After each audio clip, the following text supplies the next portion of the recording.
po siya. Yung Doon din ako mag-edit. Opo, Kung lalakihan ko yung buko, naliliitan. Opo, yes. Pwede rin po siya. For example, kung gusto niyo mag-add ng button, new button, tapos yan, tapos kung tinatamad po kayo katulad ako, ito is copy paste nyo lang. Opo. So, copy from 172.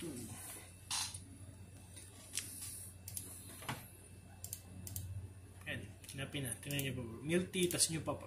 Balik kinapi. Edit yun na lang. Ganun na ako. Ganun lang kadali siya.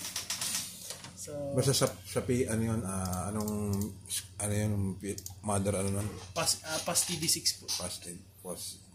So, pads. Delete lang natin ito. Yeah.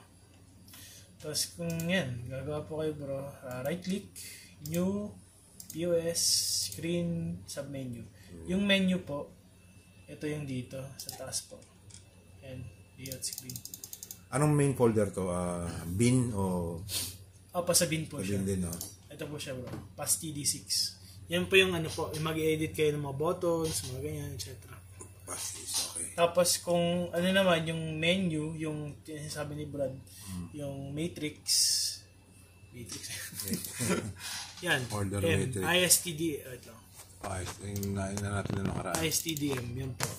Yung item, kung single item lang, item matrix, lalagay nyo ng item level, prices, flat PLU. Yan. Yung flat PLU, pwede rin dito edit po yung product by department, yung saan sila i-categorize.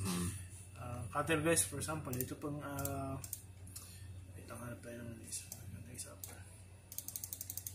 for example, itong avocado strawberry Don Puccino.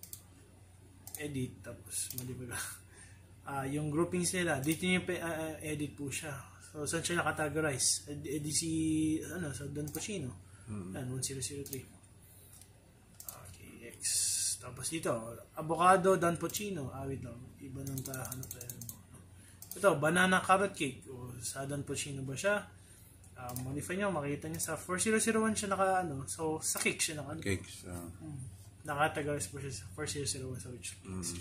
Dito nyo po siya edit sa categorization or sa department. Product by department po. Ganun lang.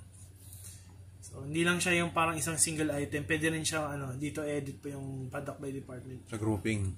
Sa groupings po. Yes po, groupings. Tapos yan, patrol, yan. Pwede rin yung po edit yung prices dito. Butterroll, chocolate. Modify, tapos yan, price. Yung pwede nyo po edit dyan. Pero mas maganda dito kasi mas mabilisan sa item matrix. Flat PLU, of course, kompleto. Doon yung product by department. Pero dito mas mabilisan talaga. Kasi simple lang dito. Double click. Double click. Ganun lang po. Ganun lang siya na. So, dito rin kahit ano mo dito, double click mo lang kahit edit mo yan. Wait lang.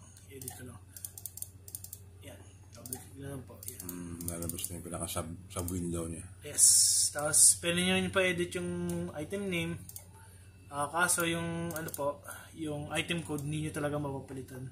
So, kung gagawa kayo ng item code. Ay ba, sa Starbucks gagawin ko. Paano yung Ano po? may mag-generate ng sariling item code pag gumawa ko sa Starbucks. Gagawin ko ng sariling item code. So, automatic mag-generate siya? Ano po? Bawa agay ng pinapagawa sa akin na yung example yung sa Starbucks na menu. Kung saan mag-generate ng item code? Hindi pa. Bali, kayo din po maglalagay ng item code. Sarili yung item code. Pwede, for example, item code nyo, 001. Ganun lang. Dapat po ko sa ko yun. Madali naman actually po. May yung yung sa Excel ko po na ginawa. Pwede nyo pong gayahin po yun. Sige, yun na lang muna. Para ma-practice lang. Sisend ko po pala yun.